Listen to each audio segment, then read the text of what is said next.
So, Hey everyone. Hey, how you doing? welcome to the first edition of the Goose House Origins podcast, hosted by Dave and I. I'm Deck. I'm Dave. We've had a lot of requests about this because we've always kind of hinted at this kind of long, elaborate, crazy story of how the Goose House came to be. And we thought, it would be a good opportunity to talk about it and put it out there and see if anyone else finds it as interesting as we do. And what better way to start it than with our first guest, which I'm not sure if a lot of people know who he is, quite frankly, because he doesn't really go in the public channels. But our first guest is Jono. Hey guys, He's one of the OGs.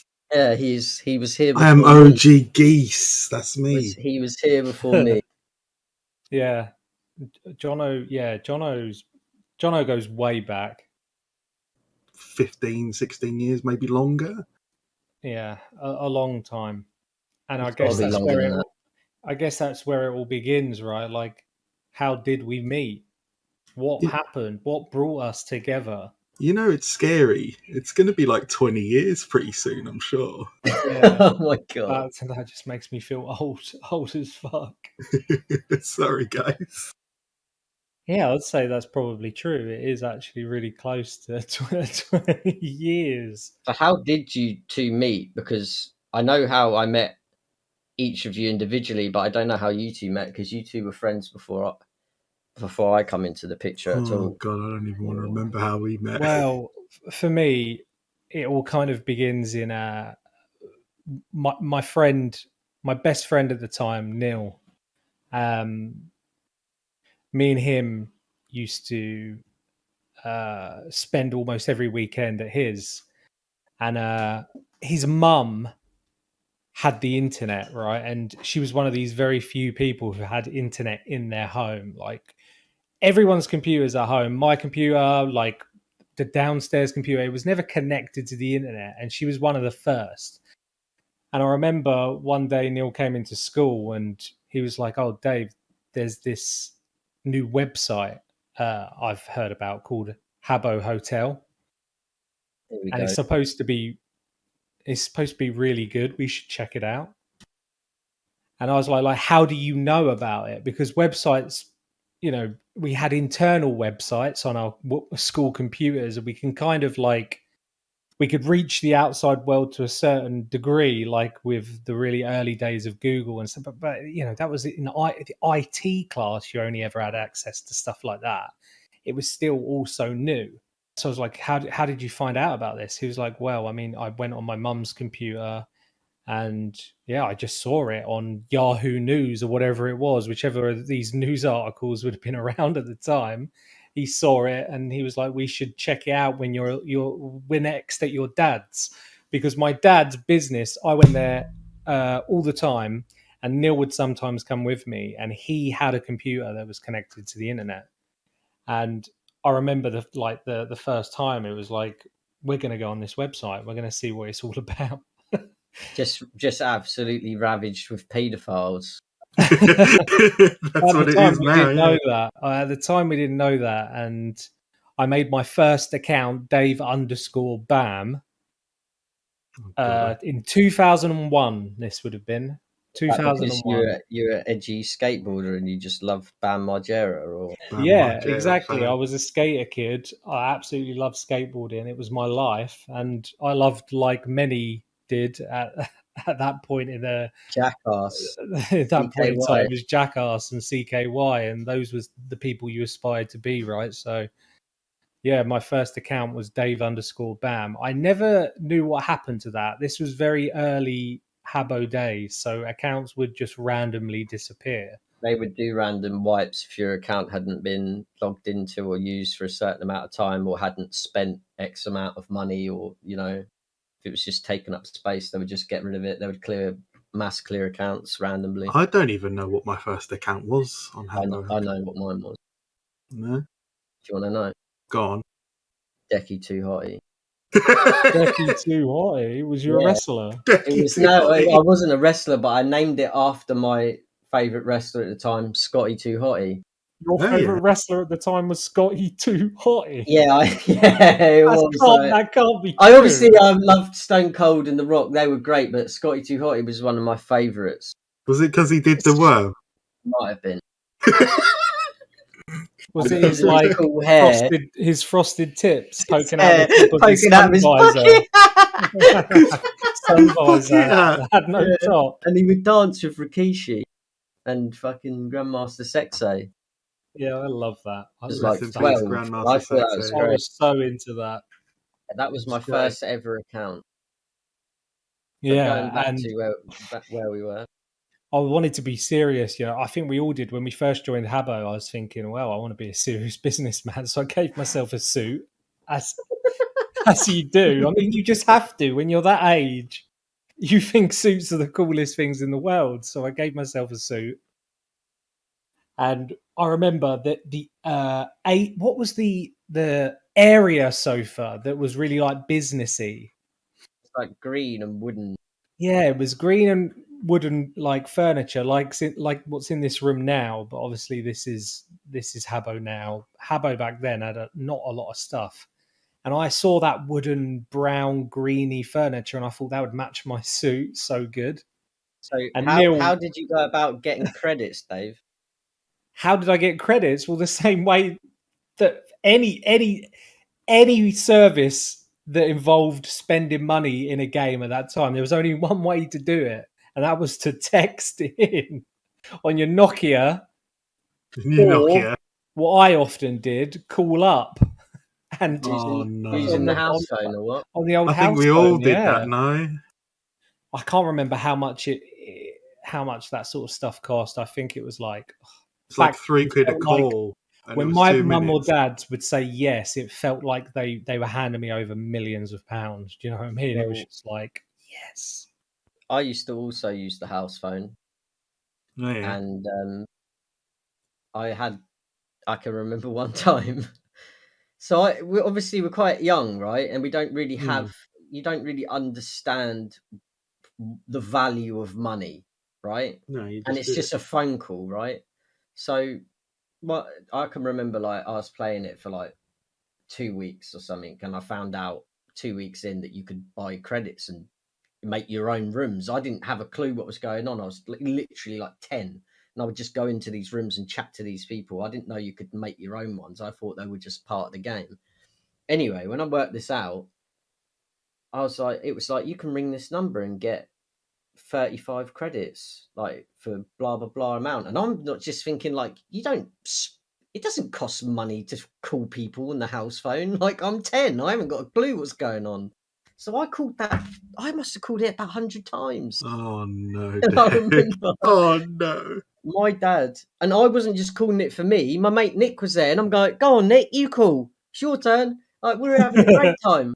You just punching the numbers in, making sure the credits went onto your account. Honestly, it's like I don't know how to explain it, but it was just the best day of my life. And until your dad saw the phone bill, I bet. Yeah, about 2-3 weeks later, my dad come into my room and he was like, "What the fuck is Habbo Hotel?" And I was like, "It's just a website, Dad." He was like, "Well, that website has taken 700 quid. And I must have spent about £700. And this is like 2001. What? I don't know how much money that's worth. That would have been a lot. Yeah, that's outrageous. But I spent a lot of money that day. And then my dad, that actually prompted my dad to buy me my own mobile phone, and he would put like credit on it, and then I would just use that. That was like my allowance every month. Yeah. It was like a top-up service, and you could either use that for phone calls or what we often did, which was just use it to buy nothing but Habbo credits because we had no one to call. We had no one to call. I think that's pretty much what I did. Use my mobile to text it. So you two met on Habbo? Yeah. Yeah. But that's kind of like that's going quite far forward, because when I first found Habbo, we're still talking about the period of time where it was a rarity to have internet in your home or know someone who had internet in their home.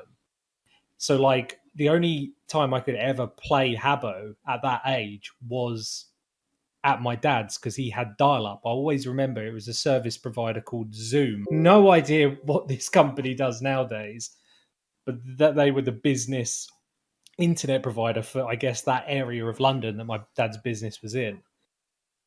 I think it would have been quite some time later, like 2 years or so. I was still really into Habbo and I'd play it every day, but I was in quite a high maths class at school. Sure. And I shouldn't have been. And I knew deep down that I shouldn't have been there, but for some reason I was put in a high maths class. I was so bad at maths. It is unbelievable.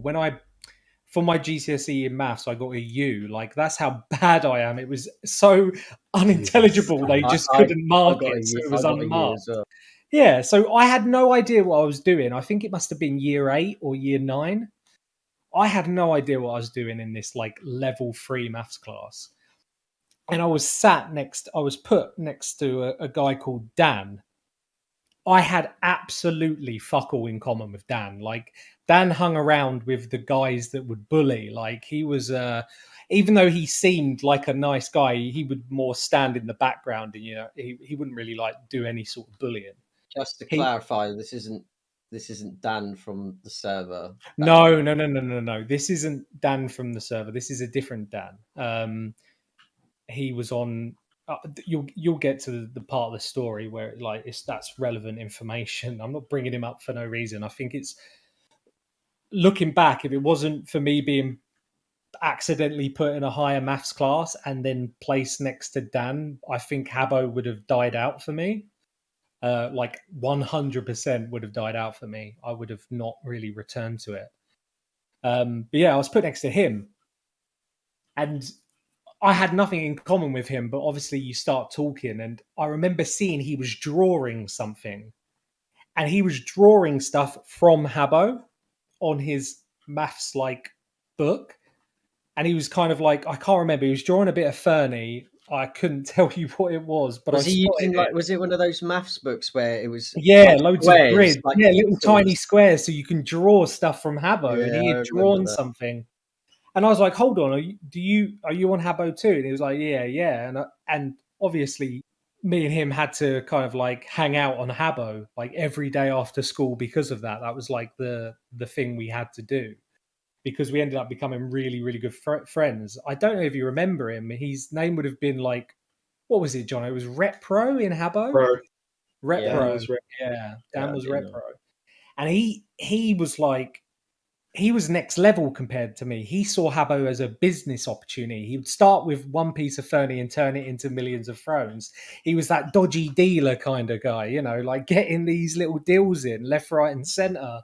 And he would like turn one throne into 20 thrones through like gambling or good trading. He was a proper. I bet he's into crypto nowadays, because the throne was worth like 20-25 quid at the time. Yeah.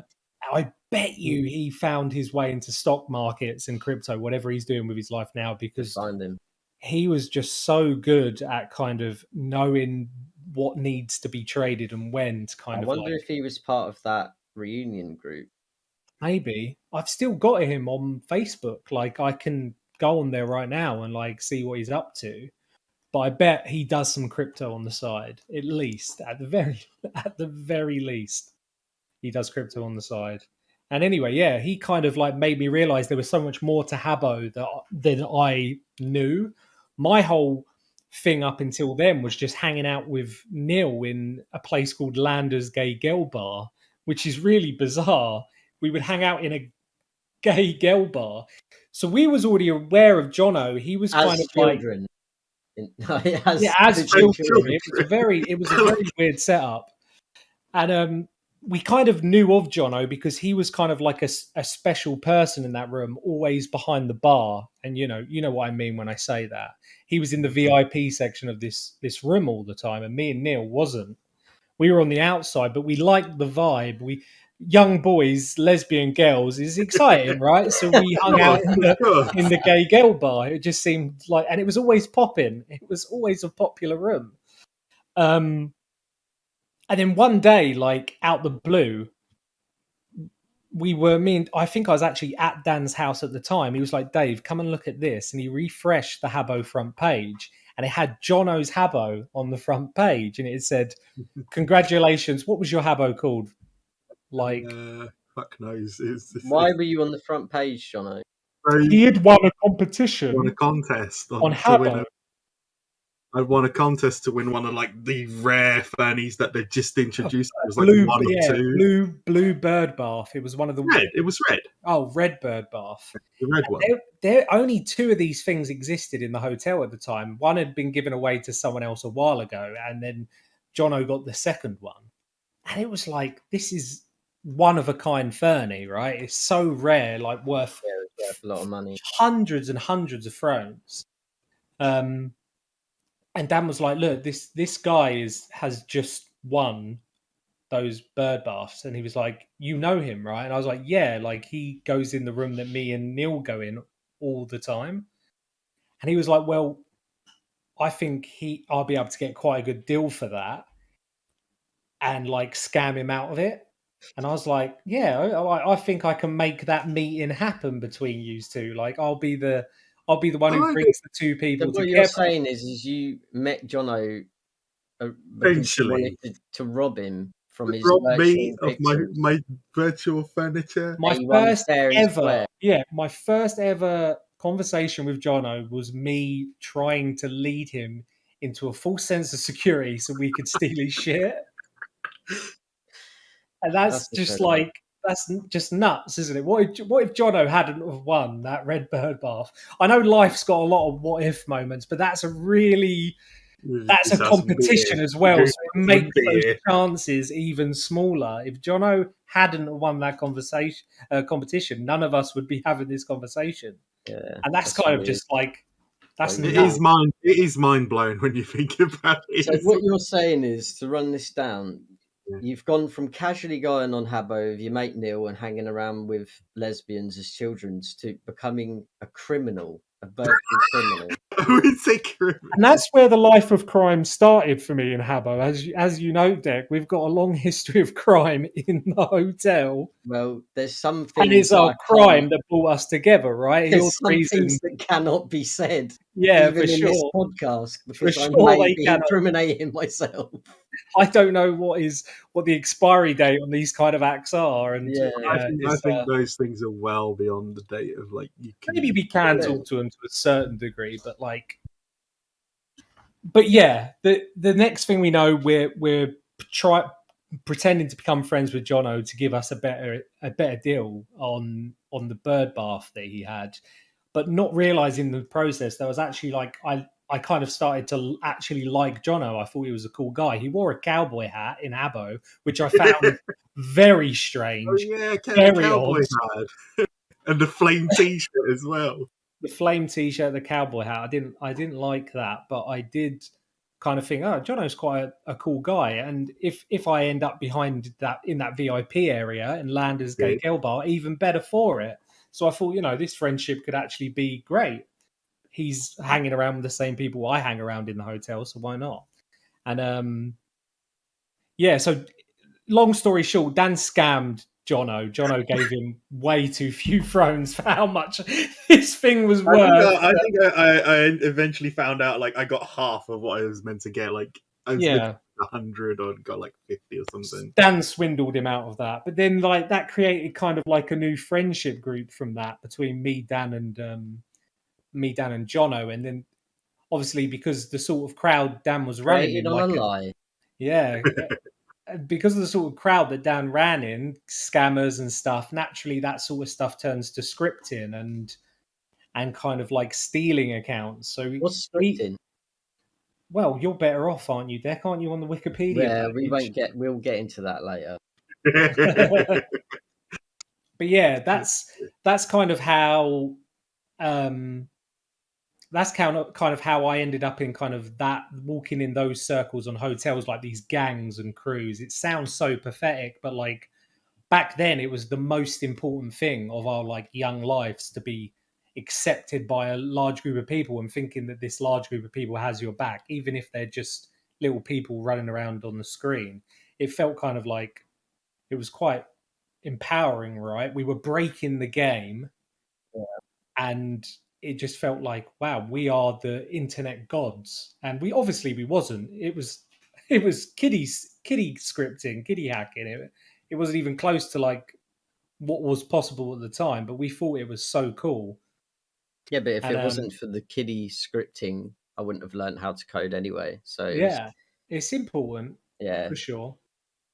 But then that's how I met you, Deck. That's how you came into the fray, right? but we met under weird circumstances because like I'm skipping ahead here. I don't really want to like skip ahead, so I might get into how I got into Habbo. So I can remember it was like maybe my like 11th. It was my 12th birthday, and it was 2001. I had loads of mates around, and my mate Nick, his brother had already played Habbo, and he had like won some like competition to go and see the band Stained live in London. And he was obviously telling me about it as a kid, and he was like, "Yeah, it's Habbo." And I was pretty privileged as a kid. I had a computer and I had internet, and I had my own room, and I was able to stay up. Even as a kid, I'd stay up until like 2 a.m. just on Habbo. And like my parents would send me to bed, unplug the router, but I had a spare router cable that was massive that I'd just wait for them to go to bed, sneak out, whack it in back the computer, and I'm back online. I would just wait like every night. It wasn't a problem. Anyway, so Nick introduced me to Habbo. I created my first guy, Decky Too Hotty, as I mentioned earlier. And yeah, I just got addicted to it straight away. And as I said earlier, within 2 weeks, I'd spent like 700 quid on pixels, what is like literally nothingness. Like I don't own it, you can't touch it, like it's just a picture of my screen that, you know, I've just spent loads of money on. I like, it's not my money, it was my parents' money. But anyway, I started playing Habbo on my own quite a lot, and I would hang out in like the rooms that it wasn't that popular back then. It would be like in 2001, we're talking like maybe like 300 people. Like there wasn't much online, and I'd be on late, so I'd be talking to the Americans. And when I was like, I don't know, 12, it must have been like a year in, I met a guy called Jeff who was a coder, and we'd hang out late. It was like he was an American dude, and I'd be in these rooms late at night, and they'd all be talking whatever. I'm just sat there as a kid, like I haven't got a clue what's going on. I just think it's cool. I'm having a great time, just sat there doing nothing, picking my nose, farting. And he would like make his Habbo like turn green, like his character would, like its skin would turn a different color, and then suddenly you'd have like one eye, and then his arm would disappear. And I'm like, how the hell are you doing that? And it happened like a couple of days in a row, to the point where I asked him like, how are you doing this? Can you teach me how to do this? And he added me on MSN. Loved a bit of MSN back in the day. Decky2hotty at hotmail.com. Add me. Add you. But he added me on MSN, and he taught me through Visual Basic and a little bit of coding, and he showed me his first program that he made called Habix or something like that. And it was built off a program that someone else had made called Habby. Anyway, it's irrelevant. He taught me how to code and taught me how to do all these cool things. So I started getting into the scripting scene through that. And I was very young at the time, so I had been doing this stuff for when it started getting popular in Habbo, like in like 2004 onwards. When I'd met Dave, I was like, I knew how to do everything, and I was already like scamming people, hacking their accounts, and taking all their stuff and doing all sorts. And there was multiple like crews, like gangs, right? There was gangs on Habbo, like scripting gangs, and I was in a scripting gang called CDC, Corrupt Devil's Crew, and Dave was in the rival gang. Who was the rival gang, Dave?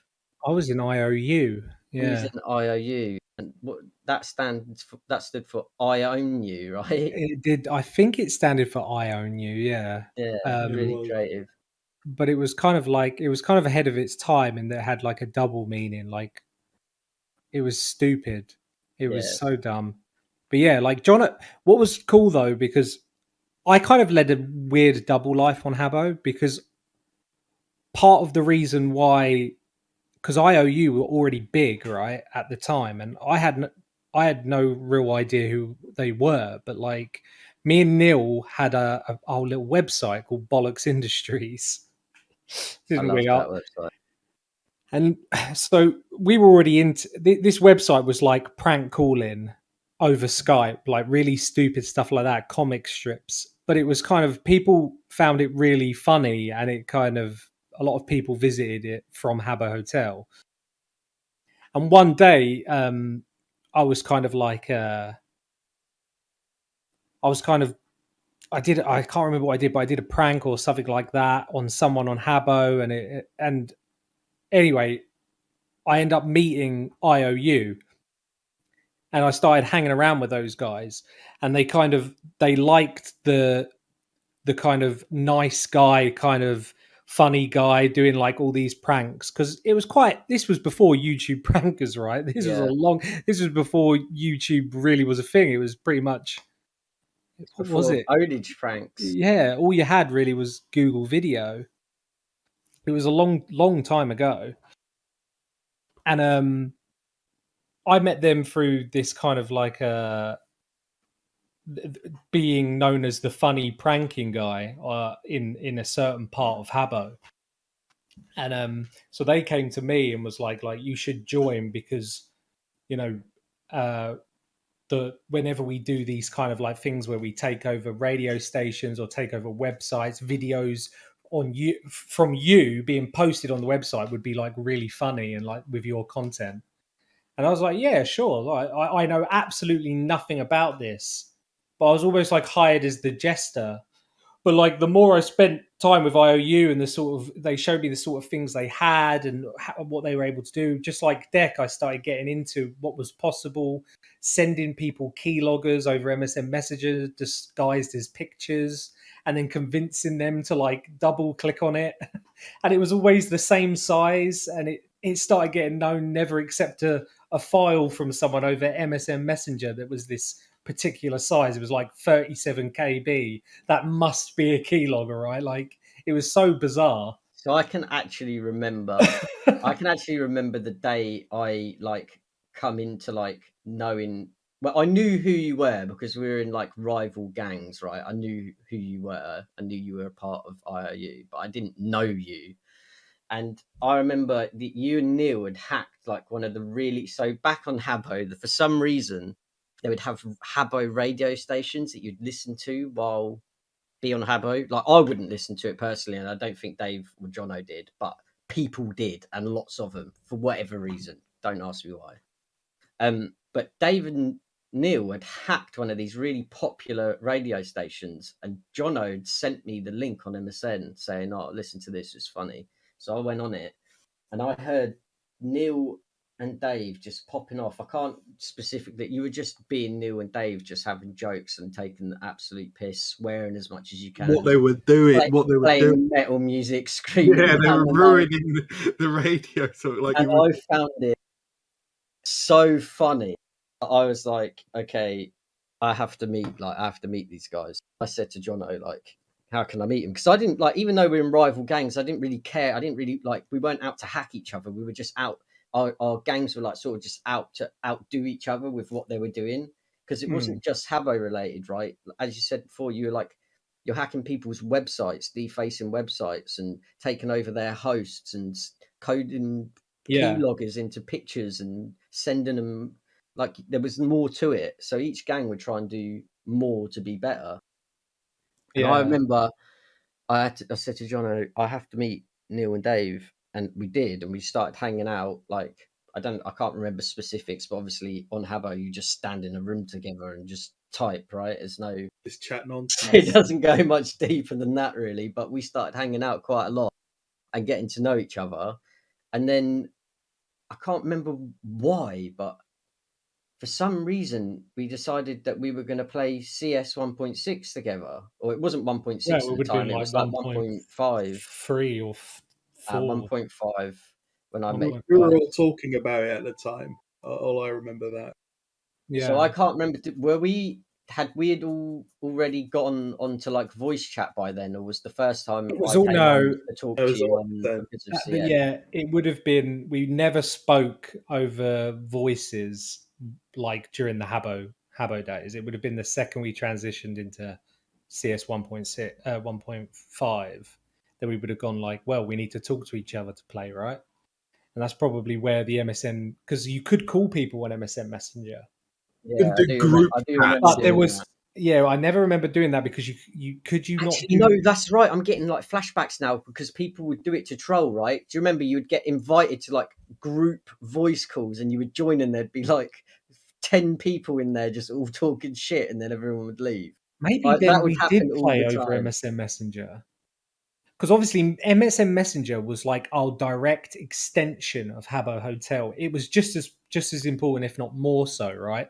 Because Habbo was like who you were in Habbo, but MSN Messenger was like actually who you were as a person. Yeah, you would It was become like, real friends with people on yeah, MSN. So we would have added each other on MSN and spoke yeah, for every sure. day. Like, I've still got screenshots from like 2008 where you were on my taskbar from where we had been talking on MSN.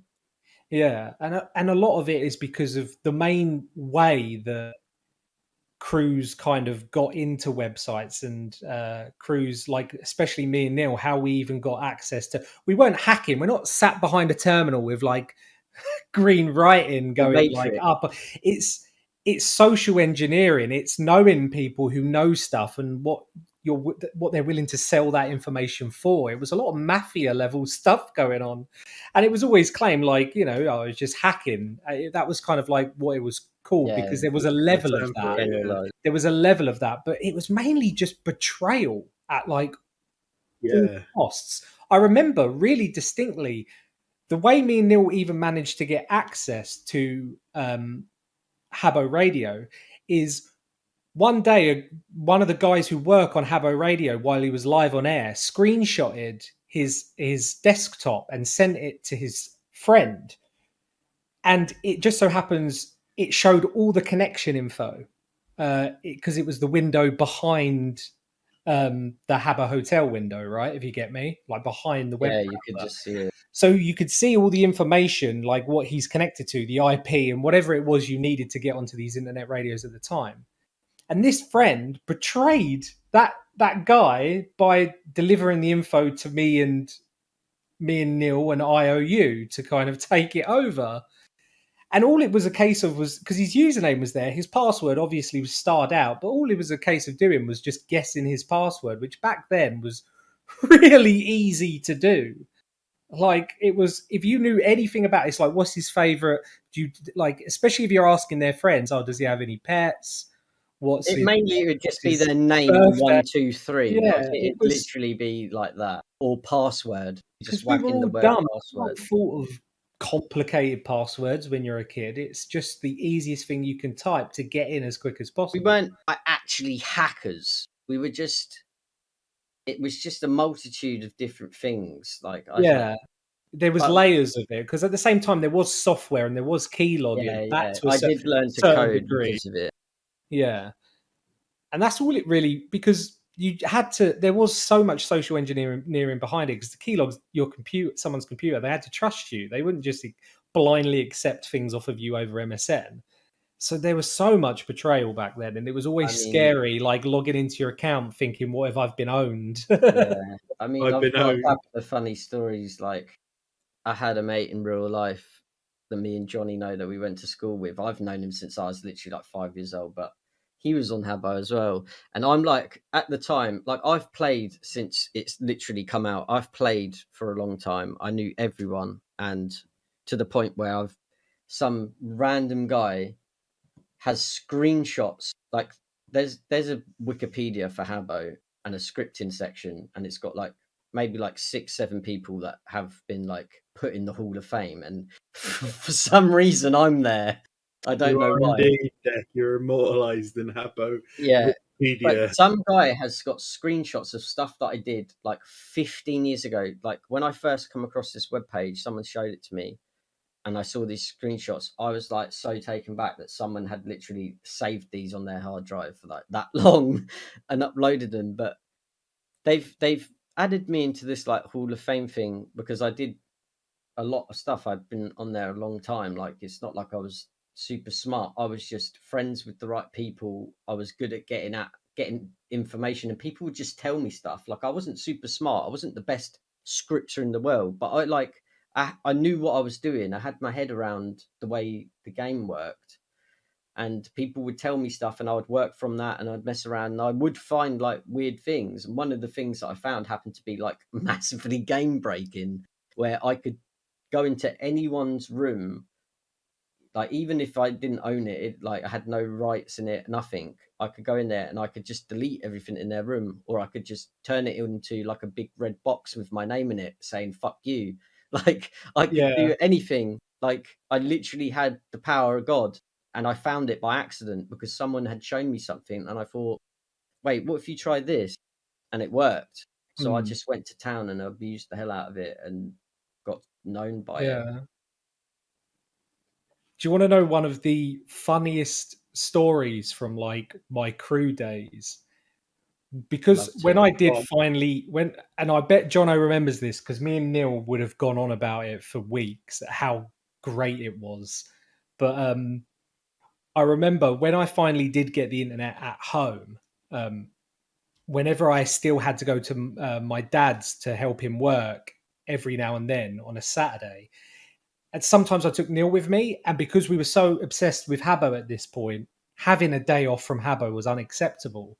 So even though I was supposed to help my dad, I would ask him, like, can I have a tenner? And me and Neil go over to the internet cafe across the road, because there was an internet cafe directly across his road, which at that time would have been, it was like a converted corner shop with like 6 computers in there. I used to And do it my when I went God, on holiday. CRT monitors, yeah. When I went on Just to holiday, get I'd that be on fixed. it. I had to go on. Just to get that fixed, pure man. FOMO.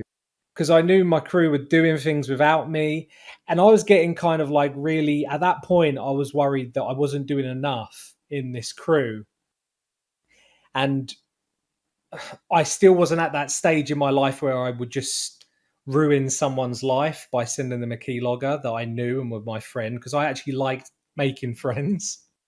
But this is what I'm about to tell you is disgusting, and I am ashamed about it, genuinely. But over in this internet cafe, they had this weird system where you had a timer that showed you how many minutes you had left before you had to pay again. It was, you know, a machine that's only powered when like a coin operated PC. But it was a bit more sophisticated than that. When you run out of time, you'd get a lock screen. The lock screen would just activate. So there's only one user account on this computer. So if you just so happen, I know it's how the bloke made more money, right? Yeah. Because if it just so happened that you were checking your emails just as you were about to run out of time and you didn't log out in time, the next person who sits in front of that computer has full access to your email because you're still signed in. So he gets you by, you go, oh, it's locked. I've run out of time. I didn't sign out. And he was go, well, minimum is £5, right? And it's how he got you. And it's so cheeky. But I remember I walked in there with Neil, and there was a kid. He must have been like half my age easily. And he was on Habbo Hotel. And it was the first time me and Neil had ever seen someone in real life in front of us playing Habbo Hotel. It was like, this is crazy. And I noticed on his time, mate, he had under a minute left. Didn't you? You waited. You already know where this story is going. Oh no, I remember this. My story only had a minute left, and he was playing away. He was chatting away to his friends, and I thought, he's not noticing this. And the second the screen locked, he was too young to understand that he was still logged in. So he just got up and walked out the shop. And I just turned to the bloke and was like, this computer, please. Oh no. And me and Neil stole everything from from him. Actually, I can't talk because, like, literally to this day, I still have an archive folder with a text file in it with about. Yeah, and I remember I passed it off like I hacked this kid, got the screenshot, changed his into IOU. I did the whole shebang, Dick. I did the whole You have to thing. explain, like, what do you mean the screenshot, the IOU thing? Because that was Basically, that was yeah, a thing that was back the then. big thing. If you had managed to fool someone into trusting you to give them rights in your room, which at the time, if you was to give someone rights in your room, they were allowed to move furniture about. So the big thing the crews could do is if they managed to fool someone into giving them rights by just betrayal, and that's all it is social engineering. It's sick when you think about it.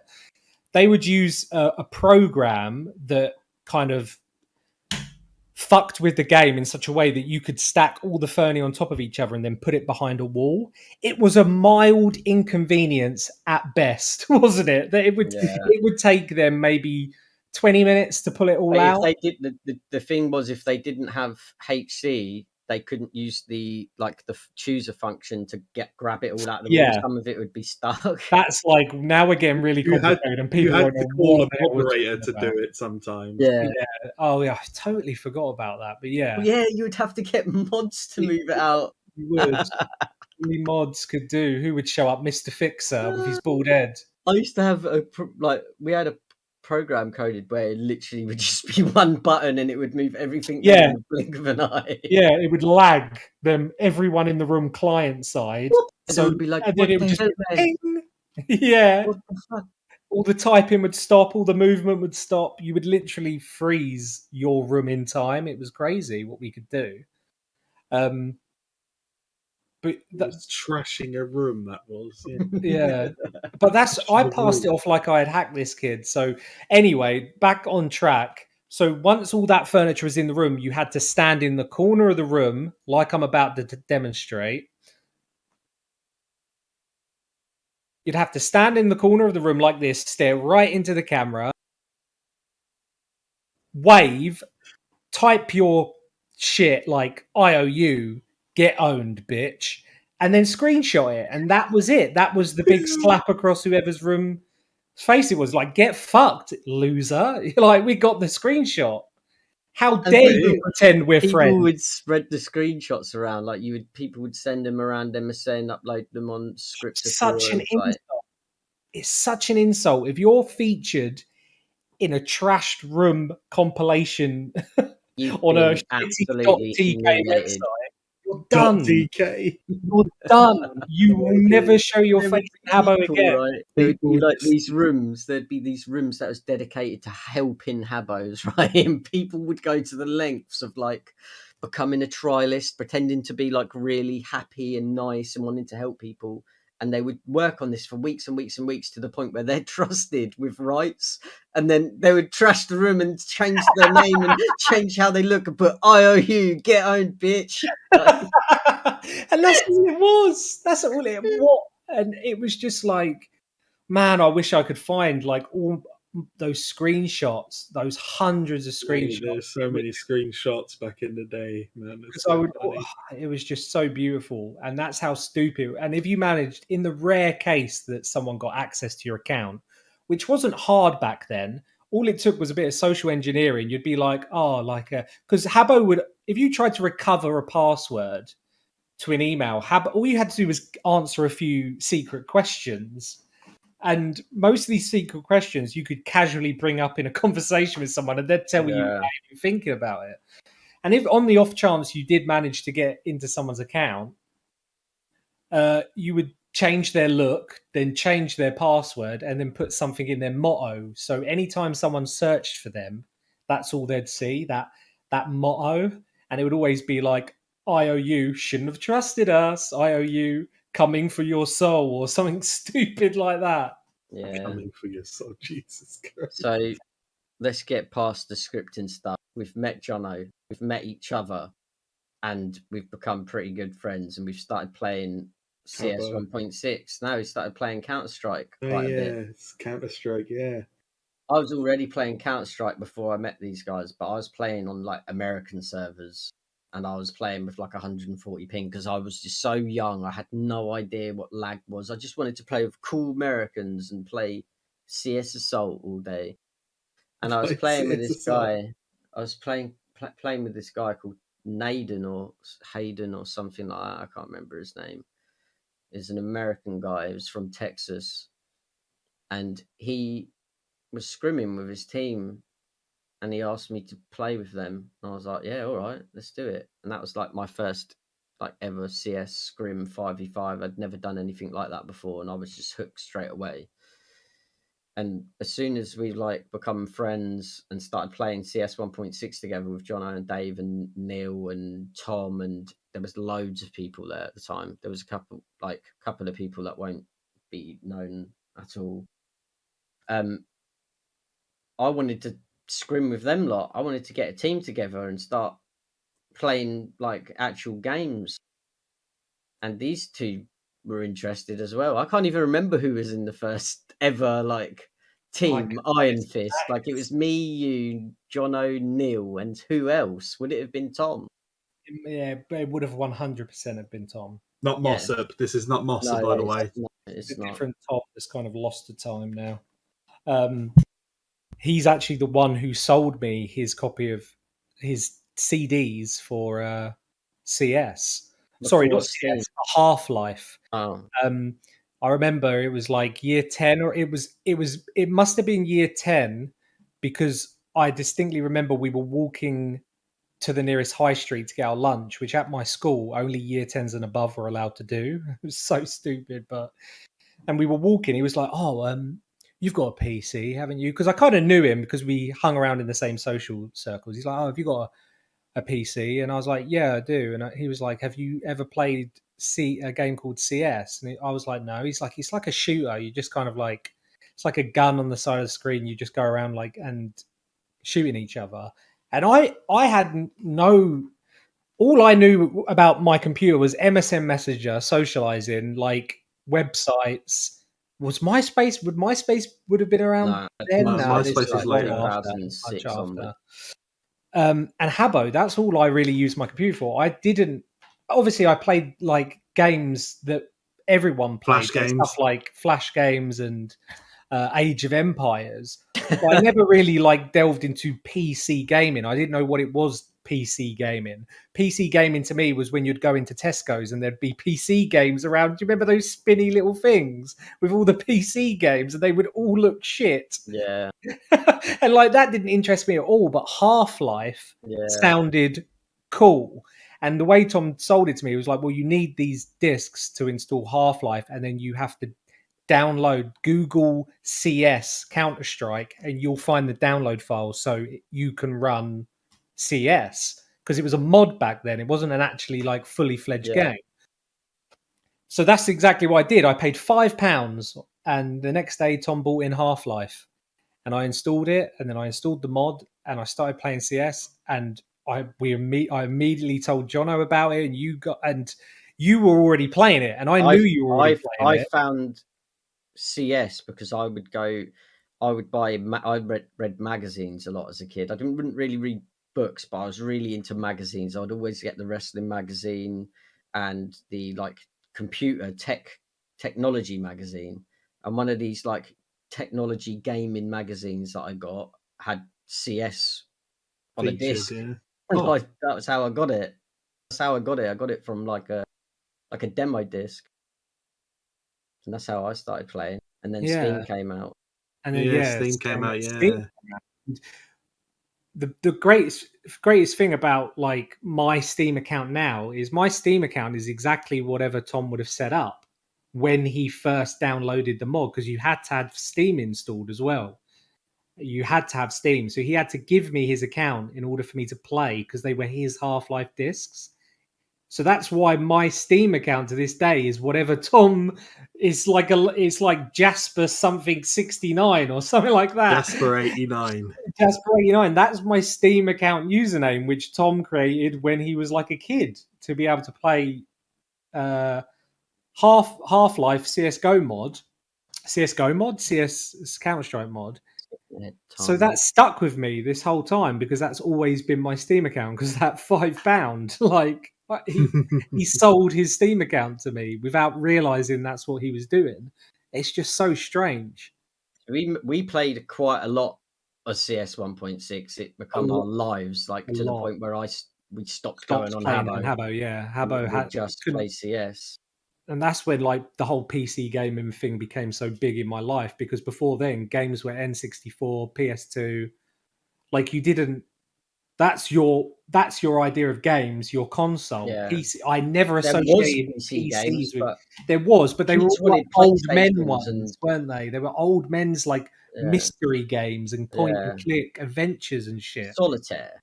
Yeah, it wasn't really like the sort of gaming I wanted to do. All the cool gaming was on Nintendo and on PlayStation, like Tony Hawk's Pro Skater and stuff like that. That's what I wanted to play. I didn't care about PC gaming. But Yeah. CS changed that. Yeah. I realized, hold on, this fucking mouse, I can kill people with this. And we All weren't those years Habbo paid off. we My weren't just clicking was playing really public good. servers though, were we? We were literally like Do you remember screaming I all rented the a server time. one day? I rented a server. We had a couple of servers. And we would Yeah. have, because obviously we would make machinima and we would have to have custom maps on and do all sorts, but that's skipping ahead of time a little bit.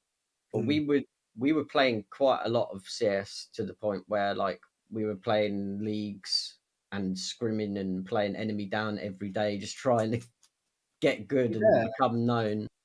It got to the point where we were even like considering ourselves like high skill in when we would look for games in, what was it called? IRC, Warfinder. Like we would look for Crack.invite. high games, high plus, because we could compete with the big boys and we were well chuffed. And that's kind of probably where we end podcasts, because this is when we start going into Johnny and Chipper territory, like, and we can introduce new people into the stories. So yeah, that's kind of like that. I think that kind of sums up how me, Jono, and Deck first met, and it's and that's just like a little bit of salt sprinkling, like on how the Goose House came to be. So we've got a Goose House doesn't come around till 2013. We got a long way to go. Yeah. Jesus Christ. But for anyone who, Wolf, can you get down? I'm trying to do a podcast. For anyone who's still here and hasn't fallen asleep, thanks for listening.